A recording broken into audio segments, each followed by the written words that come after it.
Hey everybody. First of all, I want to tell you thank you so much for tuning in to the Other Service Weekly Update.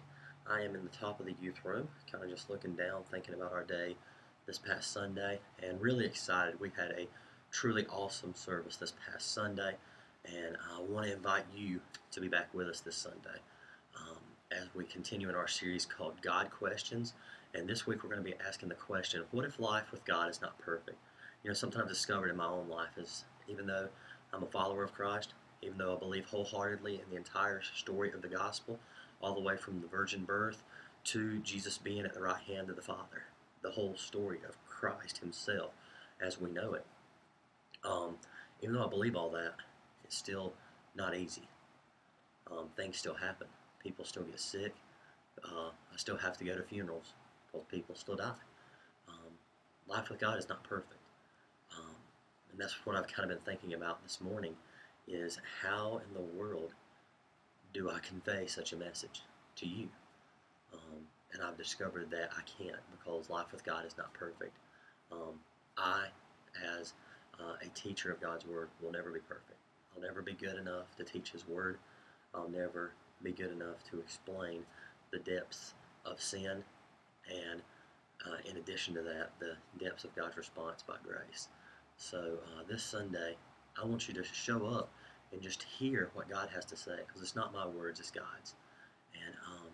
And be here and bring somebody with you. You may be going through something, um, and we all are. And this is the week that you can really tell somebody, hey, I know life isn't perfect. I know life isn't easy, but there's a God who is perfect. There is a God who is in control of all things.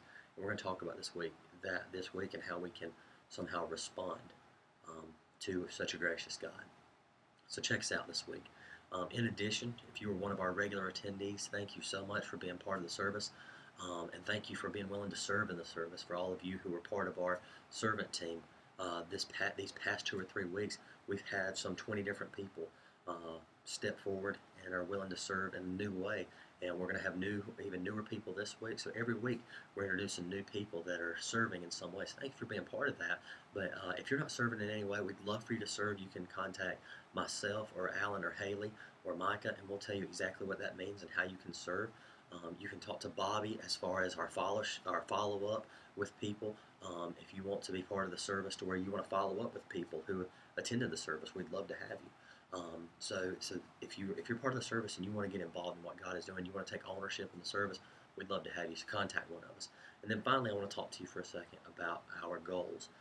As you probably know, we are in the midst of a 13-week challenge. Um, and we are wanting to, in this 13 weeks, we want to see 210 worshipers every single week. This past Sunday we had 219, so we had a great day. We want to have 250 at least twice. Specifically, we want to do that in the next 3 weeks. We want to have 250 twice in the next 3 weeks. So if for some reason you feel like you may not be able to be there, be there.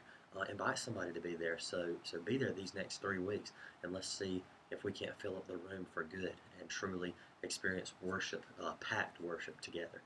And then the final part of that goal is reaching 13 new people for Christ, 13 new families. So far, we have seen, I think, 3 families come forward to profess Christ together and join our church.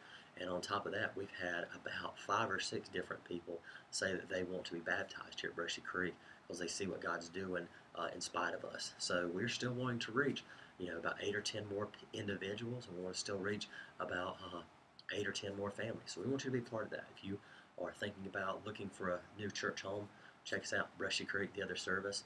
Again, I'm praying for you this week because I know that life with God is not perfect. And it will be one day, but we'll talk about that this Sunday. So I look forward to seeing you. I love you. I'm praying for you. And from the bottom of my heart, I hope you have a great week. And I look forward to worshiping with you on Sunday.